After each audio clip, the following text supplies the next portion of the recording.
You missed out on the Gold Logie that year. 5 years later, what are your thoughts about that whole time? Tom and I have very much made our peace. He reached out not long after that. And to be honest, I wasn't ready to talk to him too early on.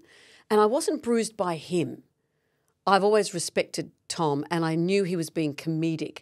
But the rules had changed in that people didn't campaign that way. And I find the Logies really hard. You have to spruik yourself.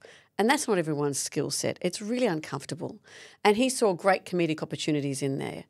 But the hard thing for me was that the way it was played in the press was it was Tom versus me. And suddenly it went from what it became again this year, which was lovely, was aren't we all lucky to be nominated? And it didn't feel fun. That's what I feel. I don't feel ripped off in any way that I didn't win, but I feel ripped off that I couldn't enjoy the experience. Because every interview I did, they said, "Oh, Tom's coming for you." And I thought, I'm going to be the butt of a joke that I'm not really part of here. And to be honest, I'm not one of those people who thinks I should have a Gold Logie, not by any means. I'm quite sanguine about the fact I don't have one and I didn't need to win one. To be nominated, and that sounds trite, but it's so true, to be nominated was such an honour and I'm okay with that, but I wish I'd been able to enjoy the experience more. Yeah, no, that's such a good point that whole thing became so all-consuming. I don't imagine you really got to do any media even on the red carpet that night. That wasn't about Tom. About that. It was about a battle and about that one of us was going to lose and I figured early on it was going to be me.